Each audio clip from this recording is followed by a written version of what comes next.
Welcome back to the Career Dad Show, and I am here with Brendan Kumarasamy. Brendan, how are you? Very good, Dan. How about yourself? I'm very well, thank you. And are you Canada? Are you Montreal? You got it. Nice. So that's Quebec. Is that right? Yes, very accurate, Yeah. actually. Nice. Well, I've been to Montreal once when I was 13 on a ski trip. It was very Oh, wow. nice. Yeah. Interesting. Yeah, no, it was good. It was good. My only memories are dislocating my thumb, and there was also a lady who was selling hot dogs who just changed the price, I guess, how she felt at that moment in time. But apart from that, it was also it was a good experience. But we're not here to talk about my ski trip at 13 in Montreal. We're here to talk about public speaking, presenting, talking, really, which is quite apt for a podcast because you're the founder of MasterTalk. Is that right? That's absolutely right. Awesome. So could you tell me and the audience a little bit about what is MasterTalk? Of course, happy to share. So, MasterTalk is a YouTube channel I started to help the world master the art of public speaking communication, Dan. And how I got started was I was in university, business school more specifically, and I used to do these things called case competitions. So think of it like it's like professional sports but for nerds. So other guys my age were, playing different sports like Yeah. footy or rugby or different stuff like that. Things, as you can tell, I'm not very well equipped to do. What I did instead was I still love that aspect of competition, Yeah. but I did that in presentations. So for 3 years, I presented competitively. And then after I'd presented hundreds of times, coached dozens of people on public speaking, and started working, I guess, corporate Canada slash America slash UK, I kind of just asked myself, what should I do with my life now? That's when the idea for the channel came to be. Nice. And 'cause one of the questions wanted to ask you is how did this get started? But you've kind of summed that up quite nicely. So it's funny, right? So by the time that you're 21, you're graduating, you've probably presented more times than, maybe some of us ever will in a lifetime. Yeah, it's Yeah. pretty crazy when you think about it. Like, as of this recording today, I've probably presented at least 900 times, but I'm only 24. So Right. it's definitely insane for sure when you think about the numbers. Yeah, absolutely. And so, yeah, because I've had a look at the Master Talk YouTube channel. It's fantastic. There's some great tips on there that I want to get into. And I'm wondering as well, do you work in that corporate world as well then? Are you consulted in to, maybe work with execs or work with, how does that work? Yeah, absolutely. So I do have a day job. So after I graduated from university, I secured a position in technology consulting at IBM. So that's my Okay. full-time gig. But then outside of that, I coach executives, speakers, and coaches on how to communicate their message as well. Okay, right. We've definitely got another angle that I'm going to take this in a little bit because I'm fascinated by, diversified income streams or, having, quote, a main job and then whether you want to call it a side hustle or whatever it is. But I'm really, really fascinated by that. So we'll definitely come on to it. However, before that, I want to focus on the public speaking. So where where do you think, in your coaching experience, where do you think most people go wrong? Lots of ways for sure, Dan, but I think the biggest one that not many people talk about is this idea of where does the fear of public speaking come from? Okay. Whether you talk to someone in the UK, the US, anywhere really, they all share the same fear, but no one has been able to explain why it even exists in the first place. So I'm happy to clarify that. The Sure. question we need to ask ourselves is where do we give most of our presentations? Because that's where the answer probably is. That's where we learn our habits as presenters. The answer for most of us is school, high school, college, university. And the reason is because all those presentations are mandatory. We don't wake up one morning and say, "Hey Dan, you want to get breakfast and present all day?" It's not Yeah. a thing. We don't really do that. So we're sitting together in high school or college, and three things happen in that environment. One, we never get to pick the topic. It's generally Mm. something we're not passionate about. Number two, students don't care to listen to us. Not because students don't care about us. We're great people here. We're having a podcast, having a good time. The issue is that they're worried about their own presentation, so they're Mm. not paying attention to you. So let's say you're standing in front of your class and you're presenting. You're thinking to yourself, man, I must really stink because no one's paying attention to me. But that's not it at all. everyone's worried about their own presentation, so they're not paying attention to you. Number 3, teachers. Teachers are very well educated, very well intentioned, but also very stressed. If you have 50 students in a classroom and 2 classes to go through all of them, how are you supposed to coach people individual and public speaking? It's just not doable. So all of these phenomenons, never getting to pick the subject, and if you do, it's not passion. It's not something that you like. Number 2, students don't care to listen to you. Number 3, teachers are too stressed to coach you. This behavior gets perpetuated in every subject. Math, sciences, languages, music, gym, on and on and on. We're taught to believe that public speaking is a chore. It's a responsibility. If we're at school, it's tied to a grade. And if we're at work, it's tied to a result. And if we make a mistake at any point of that journey, we get punished for it. So the first step to public speaking is realizing that the fear of public speaking is not our fault, but rather the system in which we grew up learning the skill in the first place. Yeah, that's fascinating. And I kind of feel a bit of a kindred spirit with you, because I'm, especially for someone being in the UK, I love public speaking. I love, getting on stage and and I was thinking as you were talking, and I'm thinking, but that's because I get to talk about things I want to talk about.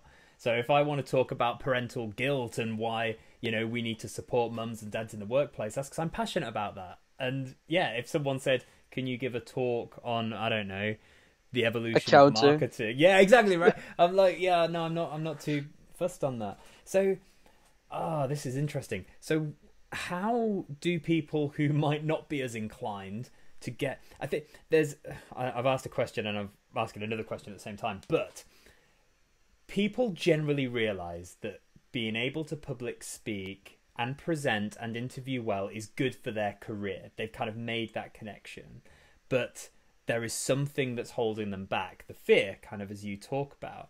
So if someone's listening to this and they're going, okay, I've recognized the fear, it's not my fault, I recognize it's a positive thing to do, but I just can't, flick a switch and go. How would someone begin to move from that place of fear into that place of, I guess, just doing? Absolutely. So to the point that we were talking about before, Dan, we need to figure out how to unlearn this. So there's this fear that we've learned. So how do we unwire this?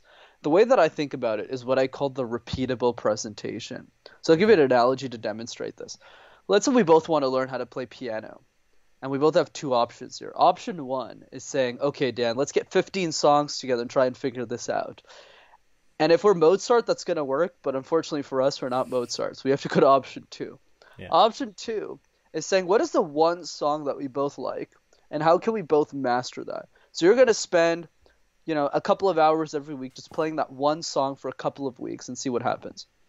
And then me and you get invited to a black tie event, a black gala event. It's really fancy. We get there.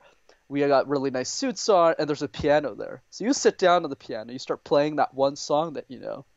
And everyone around you goes, Dad, you're such an amazing pianist. You're so incredible, even if you only know one song. But you're going to sit there and think, yeah, I'm pretty good at this thing. Not to brag or anything, but I know this one song. So when you go back home, that confidence boost that everyone tells you you're a great pianist sticks. And you say, let me go take those other 15 songs. I'm sure I can smash all of those too. And then you're on your way. That analogy of always doing the same thing over and over again, we apply for any skill. Whether it's, to your point, a second child, right? We learned from parenting the first one, hopefully. YouTubing, podcasting, cooking. We apply that for everything in our lives except public speaking. It's Wednesday. Our boss, our client, our teacher comes up to us and says, Dad, I need a presentation for Friday. And you just go, okay, looks like I'm not talking to my family for 2 days. So you spend 10, 15 hours getting a presentation together. You present it on Friday. That presentation, put all the effort in. You crush it, put it in the garbage, and move on to the next one. Whereas the best speakers in the world present 1 or 2 presentations hundreds of times. That's interesting. And I guess the people who are able to do that, these best speakers who are able to present that 1 or 2 presentations, is that because that they are choosing the topic and they are choosing what they want to present and they can really hone that craft versus, to use your analogy, my boss comes to me and says, I need this presentation on Friday and it's on X, and I go, that's cool, but I want to do Y.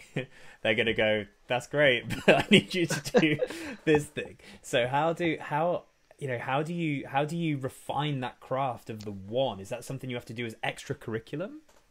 You're exactly on the right track, Okay. Dan. Because the challenge that I get a lot is somebody like Julia comes up to us and says, "Well, Brendan, I work at a bank, 9 to 5. Yeah. What's repeatable about that? My projects are going to change. My updates are going to change. Financials are going to change." I say, Yeah. "Perfect, Julia. You're right. We can't repeat anything at work for the most part. But what do you do outside of work?" So then Julia will look at me and says, this is not, I don't understand why this is important, Brendan, but, I run marathons, take care of my kids. I have these cool, healthy recipes that I make for them. And I go, "Julia, you just gave me 3 repeatable presentations." So at this point, she's confused. She's saying, "What do you mean? Like, I just told you my hobbies." And I said, "No, you didn't. You can make a presentation on your journey of winning a gold medal in marathons. What was the journey? What did you prep? How was the schedule like? Talk about parenting tips. A lot of people sure do need it, so it'd be useful. Number 3, healthy recipes. What recipe do you have to share with the world?" These are interesting presentations, Dan, because they solve a unique problem for somebody else. And Julia doesn't need to speak to 1,000 people. She just needs to speak to 5 or 7 or 3. So if we use that marathon analogy, she's presenting, this is what I did as a marathoner, this is my journey.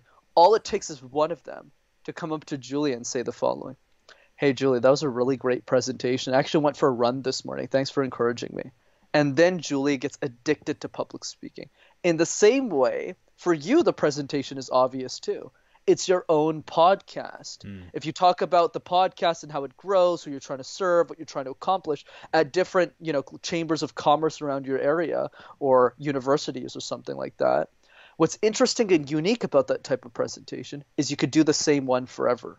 Yeah, yeah, that's really true. I think, and part of obviously the Career Dad Show podcast is part of Career Dad, which is a wider thing, and part of that is going into companies and giving presentations. And what I found is, you're right, I kind of have one master presentation that I will maybe change the order a little bit depending on the focus. I might remove the last 2 slides and pull in something else, but a good 70-80% of it is kind of the same thing. So it's good. I kind of felt a bit fraudulent doing that, but it's good to know from the expert that that's the recommendation. Let's reduce the fraud here. Let me make you feel less guilty. Okay. Why is it important to do one talk, especially if you're a professional speaker in the case that you're getting paid for it? Yeah. If a company's paying you, they're paying you for a result. The worst thing that you can do is not deliver the result. And the worst way to do that is to present something brand new you've never tried before. Yeah. That's why Gary Vee gets paid $125,000 to come up on stage and say the following: "Hey guys, so I'm from the Soviet Union, came to the States. You guys got any questions for me?" That's the speech. And that's why he gets paid, because he delivers the result that his audience expects him to deliver. Imagine you go to Tony Robbins' seminar, and Tony comes up to you, Dan, and goes, "Dan, I've been presenting this mindset thing for 40 years. How about we talk about porcupines for 3 days? What do you think?" You're going to reply and say, "Tony, no, I spent $1,000 to be here. We're going to talk about mindset, and you're going to like it because you promised me that result, and you're going to deliver it." There you go. Now you feel less guilty. Excellent. No, that is very good for my guilt offsetting. So thank you. Now, it's funny because, again, as you've been talking around, how to practice, get your 1 to 3 and find your small audiences. I'm thinking, I'm kind of thinking almost like comedy clubs. Like, if I wanted to get into stand-up comedy, I kind of know where to go for that, COVID aside. And I could start in these small clubs. I could try stuff and see what happened. Is there an equivalent for speaking? Are there like these speaking clubs that people can become a part of? Or is it literally just putting yourself out there and seeing who listens? Yeah, that's a good point. I would say for speaking specifically, there's no clear path like there are in other sports or other ways of building yourself. But I think the most important thing you can do as any speaker is the thing that you're doing right now, which is building a personal brand. Personal brands take a long time to build, but once they're established, you're known for something, and then it's much easier to get booked and paid to speak. Yeah. So the way that the challenge that I have for people is, my number one advice to go from free to pro is to present the same talk 200 times. If you're not Right. willing to do that, I don't see you making $10,000 a speech. I don't see you making really anything unless you have the relationships that you can't really just control. But I would say in general, that's the piece of feedback. So I would suggest, people who have a low budget, go to like a Toastmasters club, figure out as many different ways as you can to present that small presentation as many times as possible. That's really interesting. And so there'll be a subset of people who listen to this who definitely want to get into that speaking and they want to do that. There will be, I dare say, a majority who want to take the same skills and apply that to smashing a presentation for their boss to get a promotion or whatever it is, And are they literally transferable skills, or are there any nuances depending on the type of speaking that you want to do? Yeah, absolutely. I think the way we can think about this, Dan, is communication, like you mentioned very well, is not just about keynotes. It's not just about getting paid to speak. It's everything. Hmm. It's the conversations you have with your spouse. It's the way that you communicate to your old friends. It's the way that you communicate to strangers. It is every little thing of every little part of your life. But what I will say is the best way to master communication in all areas is to first say, can I be a master of one? And by Hmm. being a master of one, we suddenly become a master of all. So if you think about me as an example, I started really to refining my presentation skills first. And then as I got better as a presenter, my confidence overall as an individual started going up. And then I started to apply those same skills in other areas of life, like conversations or coffee chats or even Hmm. dates, right? It's this way of transferable skills in different areas. Podcast is another good example. When I was on my first podcast, I kind of just said, why is a stranger asking me questions about my life? This is weird. But after 100 or some shows, you kind of just say, well, Dan's probably a great person. He's got this free show for people to learn from. I'm going to assume as if I know Dan very well. So it's that mental shift, but it takes time to get there. Yeah, that's really interesting. And then I find it fascinating that you say all walks of life, including dating. Do you find yourself just like analyzing a date, like in the way, and how does that go? It's kind of weird, but I think the idea here I'm pretty I gotta give like very different advice in that area, but the way that Okay. I see it, Dan, is kind of like as you get better as a communicator and Hmm. you start to understand other people and what they actually say versus what they actually think or things like that, you Okay. start to get very clear on who's for you and who isn't. So like this is a great conversation because we're both very open. You can Hmm. ask me anything about my life, I'll share it. You could, same thing. I'm sure if I can ask you, you would be Sure. very open as well. But most human beings are actually not like that, to my surprise. So whenever I ask uncomfortable questions to people, so one question I like to ask people is, what are you pretending not to know? So people Oh just go, yeah. oh, so you're just there, oh, this is cool. I got to think. I Yeah. don't know, Brendan, but let me Yeah. think Let me. about. Yeah. Yeah. Exactly. But most people just go, why are you asking me that? That's Yeah. very unprofessional, right? Yeah. So let's just say let's not call it dates. Let's say Okay. great encounters. They Okay. they generally go well or not so well really fast. But at least I know the people that are for me and the people that aren't. So That's that's kind of true. how That's it yeah. It's goes. just like an inbuilt filtering process. Pretty Yeah. cool. Or- So how um did this all come naturally to you? Because you talk right, so you're shaking your head, so that's good because you're talking about not being so into the sports athletic side of things, but really into the competition, which I completely get. And then the way that you talk and articulate, and it's just seems like you were just born with this gift. But is that learned as opposed to innate? Absolutely. Isn't it crazy how when people see that you're good at something, they immediately assume you were just born out of, as if Kobe Bryant was born an amazing basketball player. Yeah. Obviously some part of that is genes for Sure. sure, but Sure. at the same time, like he just threw more balls to the net than like every other athlete combined in like the NBA. It was Yeah. like nuts. But the point that I'm driving, I guess, to bring this to home is to talk about my origin story. So I grew up in Hmm. a city called Montreal in Canada, like you mentioned. Yeah. And since you were there, you know that half of the population only speaks French. So it's this Correct. weird scenario where everybody speaks different languages and you need to know English and French to operate in the city. But the issue is because my parents were immigrants from Sri Lanka, I didn't know French because I was born in Montreal and I learned English.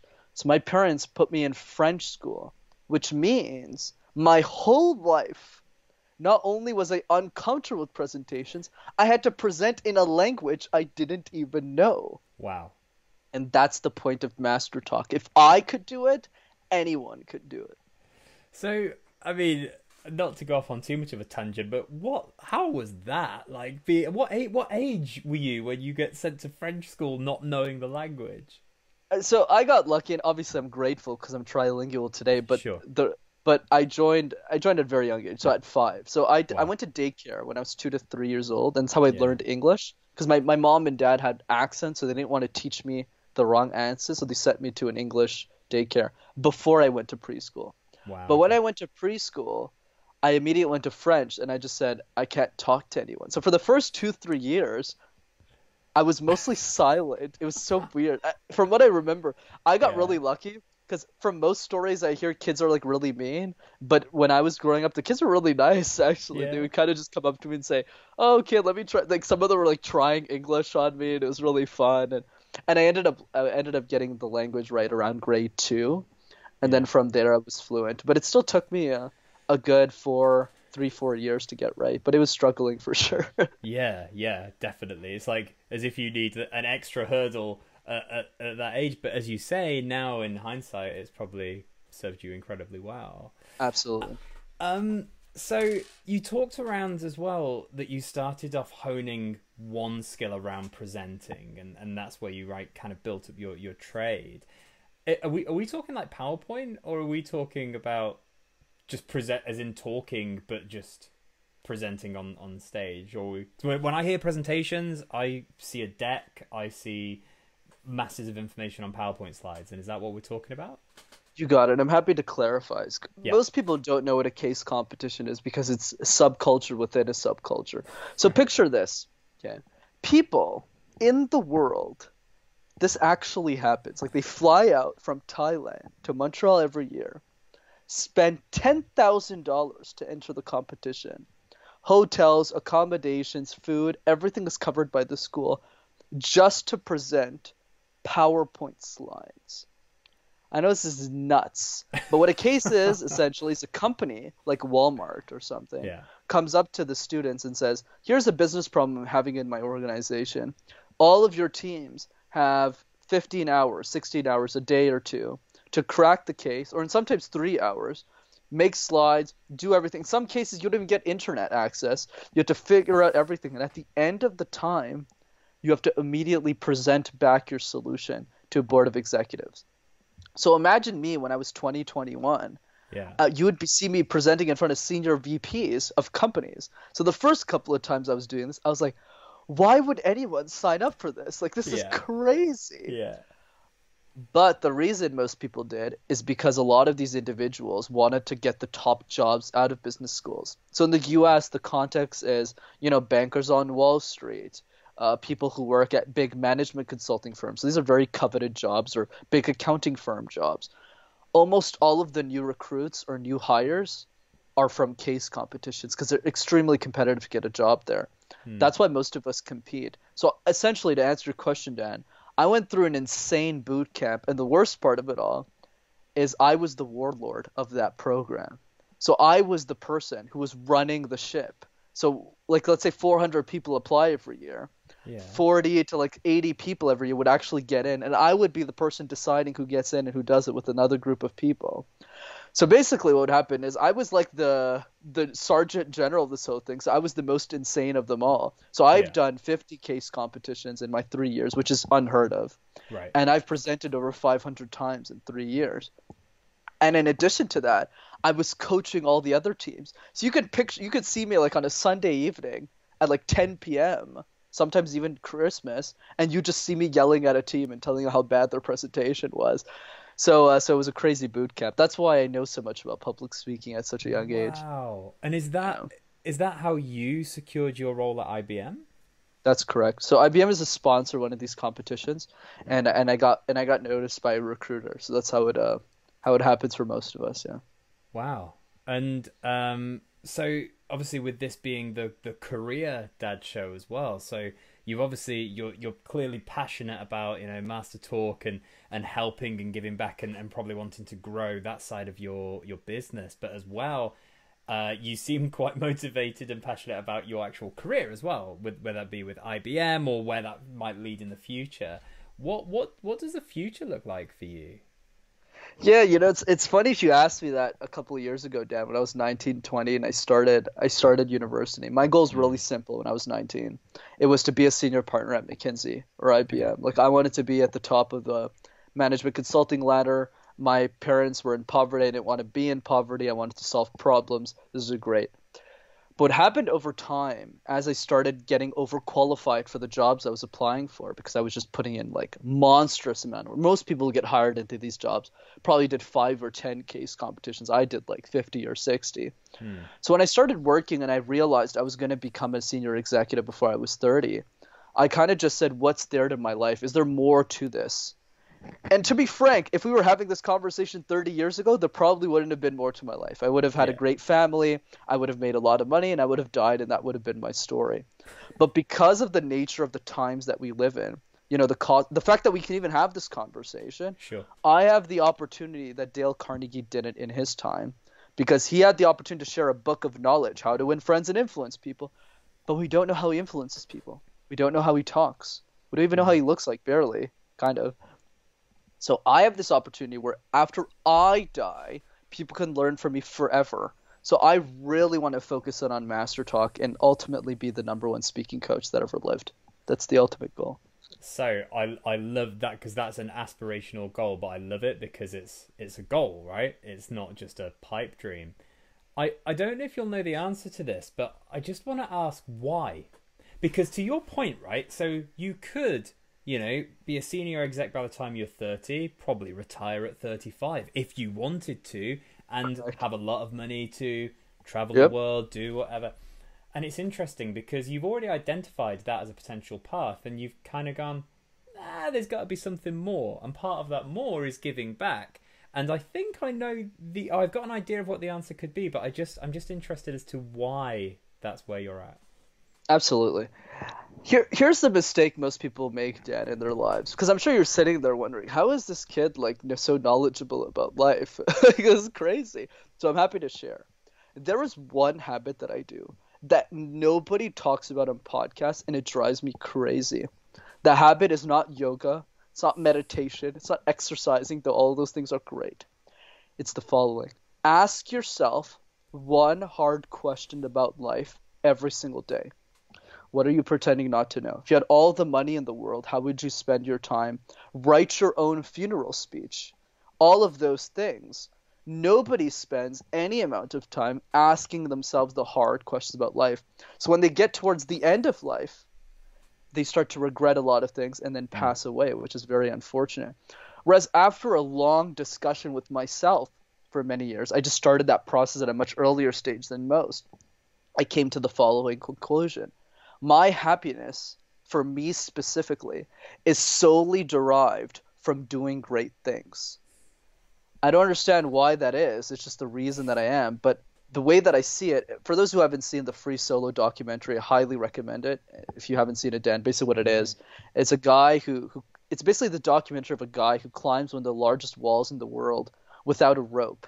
So this is what we call free soloing. So Yeah. his name is Alex Honnold. If he makes one mistake, he dies.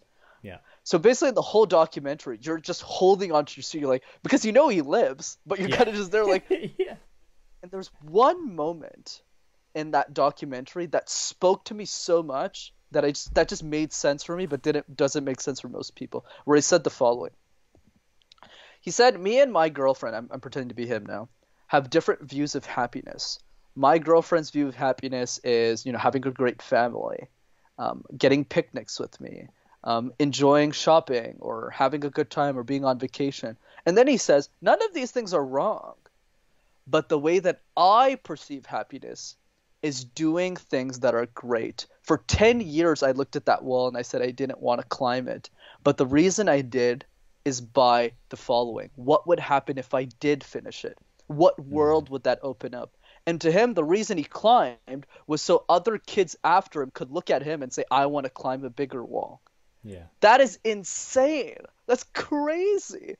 But it seems that a lot of successful people tend to say something similar like that. When, like, for example, Daniel Ek, who's the founder and CEO of Spotify, in an interview, he said once that since when is life about happiness? It's about doing something great. It's very interesting. It's just I'm just very big on legacy. I want to do something amazing for my own ego, but also to help a lot of people after I'm dead, because I think that's the only thing that matters. That's why I still live in my mother's basement. I don't really care much about other things besides doing something great. Yeah, and I'm really pleased that you did say the word legacy, because that was what I think it's so interesting, isn't it, that you just think, well, you can do all this good, but you just want, again, without being too morbid, like, how many people do you want at your funeral? Like, how many people do you want to have impacted along the way? And I think that that's quite a noble cause, really. You know something, because you asked me the question, I don't think noble is the right word to describe me, because that sounds like you're some sort of knight in shining armor, and I'm definitely not that. I'm a terrible person in many ways. But I think the big way of looking at it is what really brings you joy. Like, if I was watching Netflix all day, I guarantee, I'm telling you, like, up front, even if most people won't believe me, I just wouldn't be happy. Like, this is, like, I actually find it idiotic. Like, why am I spending 16 hours doing this? Such a waste of my time. But the other side of the angle is also out of frustration. I just think it's wrong that a 16-year-old girl doesn't have access to free information on communication. Because most speech coaches aren't my age. It takes decades to learn the information I know. So they're probably in their mid-40s at, like, the youngest. Most of them are, like, in their 50s or 60s. And, ditto, they don't share any of the information for free because they have a huge client list. They make a lot of money. They have no incentive to do something like this for free. And so it's frustrating. So I also just want to be right, too. It's not because I'm great or anything. and there, again, you've touched on another great point, which is you're giving out all this amazing information for free. And this resonates with I do a lot of stuff for free that people say, why are you doing that for free? And kind of to your point, I kind of get enough money from my day job. I'm kind of happy with that. And yeah, I'd love, I'm kind of building for that 5-10 years plus in the future. And is that kind of your plan too? Like, you happy to just give away like all of your best bits because you know that when it comes back around in whatever amount of time, you'll not be giving that away at some point. You'll still be able to help the people you're giving it away to, but you'll also have people who say, no, I want deeper than that. Yeah, absolutely. So there's different ways of thinking about this. So one is from a business perspective, one's from a legacy perspective. Yeah. So let's touch on business for a bit, but I'm definitely more interested in the legacy piece. Okay. So business is simple.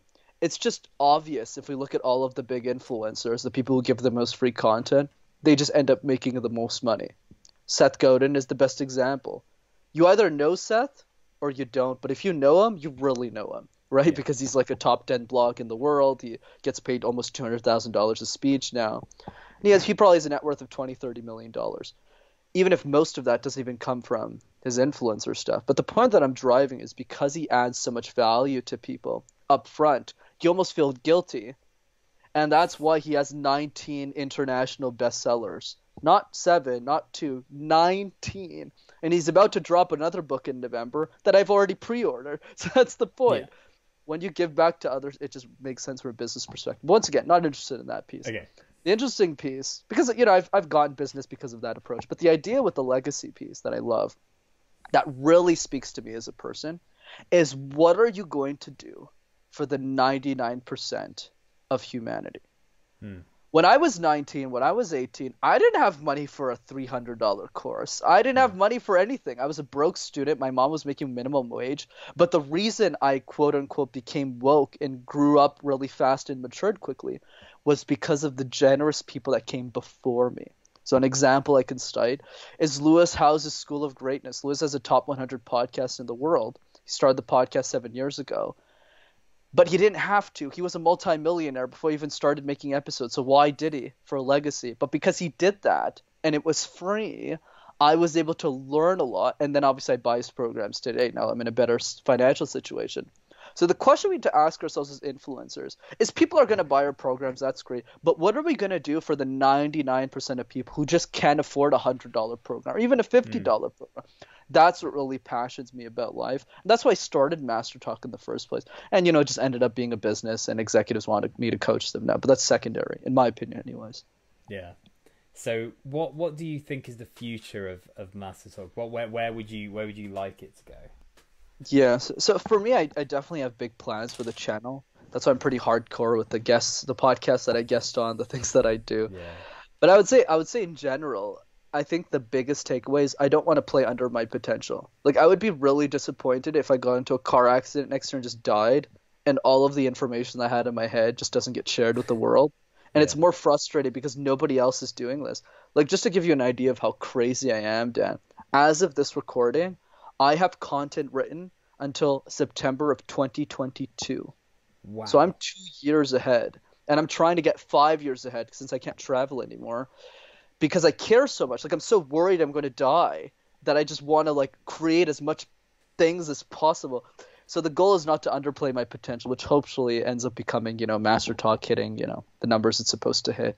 Yeah, no, that's amazing. I'm just wondering how much time must because yeah, you've got your day job and then you're building this as well. Like, how much time has it have you had to put in to get 2 years ahead? Yeah, a lot. I think the idea is I'm like I said, I think the key to my success is, or not success, but impending success, is I learn from people like you. And I see how thousands of people play their game. And the one thing that I get from people like you is saying, I have 10 years before I enter the next stage of my life, which probably Yeah, involves kids, which probably involves a wife, probably, not, notice I'm using probably, not yeah, yeah, absolutely, but probably. So in order to prepare for that new world, I better grind out Master Talk in my 20s. Well, I have no commitments, no girlfriend, no mortgage, live in my parents' basement, so I can do 16 podcasts a day. I can do yeah. 30 podcasts a day. And I also write a YouTube script every day. Wow. So I think the idea is just I'm going as hard as I possibly can because I know I only get my 20s once. And that's because I've asked myself all those hard questions. So for me, life doesn't pass me by. I'm kind of just like, crap, I got like 6 years left in my 20s. I better keep playing. So, anyways, what I'm basically saying is I'm crazy. No, but I love that. I love that. That's the It's that summary. it's so funny because I met my wife at university, right? So like we've been together for ages. So That's I've awesome. which is awesome, and I wouldn't want to change it. I had kids relatively. I think I had my son when I was 27, or so I had kids quite young, and but I therefore didn't have that real hard grind because as soon as I was getting into that and I started getting good at business, I'd already got kids. So I guess, but then that's really the genesis of Career Dad. So I should be grateful for that. Yeah, yeah, yeah. I guess. That was kind of like an inception within Yeah, I death. know, I know. I'm just having a moment here. If you just take 5 minutes, I'll go. No. So okay. So the final question that I want to ask you is, to give because I think I've got a lot of value from this, and I'm sure the audience have as well. But I want to make the last about the audience. So, what is your number one tip that someone can some actionable some obviously the number one tip is go and check out Master Talk YouTube channel. After that, what is the number one actionable tip that someone can go, yeah, that is something that I can do to get me from a place of fear or a place of feeling like I'm not good at presenting to a place where I'm slightly more comfortable? Absolutely. So this is something you can literally do immediately as soon as this call Okay. is over. It's called the random word exercise. So basically what you do is you pick a random word, that you pick an object and you create a presentation out of it. So I'll demonstrate this right now. Yeah. Dan, why don't you just give me a random word? Bottle. Bottle. Okay, so what I need to do is I need to create a presentation of thin air with the word bottle. So here I go. Okay. Bottles mean different things to different people. When we go for a run and fill it with water, when our kids scream at us and we have to fill it with the juice, or on a late Friday night when we fill it with wine. Bottles serve different purposes, but if I had to name one, it would be protection. Protecting the beverages that we get to drink on a daily basis in a way that we can contain them, in a way that transports us from point A to point B, in a way that allows us to secure the things that we enjoy most. But bottles don't get the rep that they rightfully deserve, which is exactly why in this presentation I'm going to be talking about the history of bottles, why bottles matter, and how to get and show appreciation for the bottles that you have. Anyways, I just made that up out of thin air. But the point that I'm driving, you're just kind of like, oh my god. No, but sorry to interrupt you, but I'm just like, just for everyone's benefit, we've not discussed bottles before this. We've not, and you've just picked something. I mean, that just highlights your skill right there. I'm captivated by the narrative about bloody bottles. I appreciate. But I want to share three things that I always like to give as disclaimers. Okay. One, don't compare yourself to me. I've literally done the exercise over 2,000 times. Even if I don't want to do it, I'm a slave on podcasts. I need to do it. I need to demonstrate it. So even when I don't want to practice, I still have to. Okay. Number two, all I'm asking for is 5 minutes of your day. Pick 5 words. Tree, wife you're arguing with, door, baggage, floor. 1 minute each, make a presentation. Number 3, I know this seems petty, but I want you to understand why this matters. It matters because if you can present something that you have no clue, like last week I got nail polish. What is Brendan supposed to do with nail polish? But if you can present that with some sort of confidence, with as much energy as you can, imagine what you can do with the topics you actually know a thing or two about. All of a sudden, those presentations that you once feared suddenly become a joke. And that's the point of the random word exercise. I love that. So it's just a way to get comfortable with doing something that is currently uncomfortable. Yeah. Absolutely. I love that. And also, just on the nail polish, I had a really hardcore emo phase, so I could definitely talk about nail polish. But no, we won't go down that route. Look, Brendan, thank you so much for your time. It's been so insightful, and we'll make sure to put all the links to MasterTalk so people can go check that out, and they should do that now. Thank you. Of course. Thank you so much, Dan. You're welcome.